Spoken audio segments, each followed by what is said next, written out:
Preview.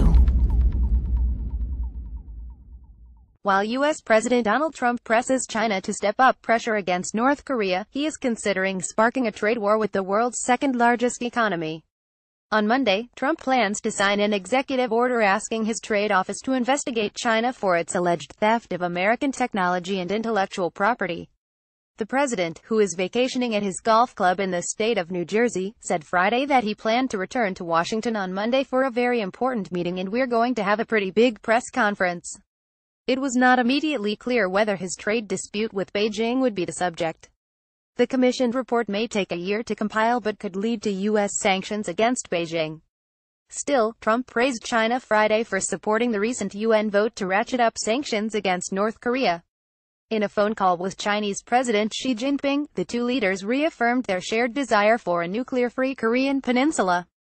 Trump, however, also informed Xi about the pending probe into China's trade practices, according to two U.S. officials with knowledge of the conversation. They spoke on condition of anonymity as they were not authorized to discuss the private call.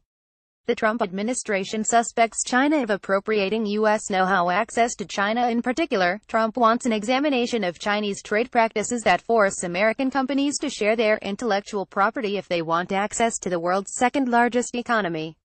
U.S. businesses are often forced to create joint ventures with a Chinese partner and turn over valuable technology assets, a practice the White House claims stymies U.S. economic growth. The latest review will be conducted by the U.S. Trade Representative under the Trade Act of 1974. Depending on the results, the U.S. could either seek remedies through the World Trade Organization or outside of it. China under U.S. scrutiny. China also funds and facilitates the acquisition of U.S. firms that possess advanced technologies, U.S. officials said. They added, if Americans continue to have their best technologies and intellectual property stolen or forcibly transferred offshore, the United States will find it difficult to maintain its current technology leadership position. Chinese commercial policy aimed to acquire and absorb the intellectual property of the United States and other countries around the world, according to the officials.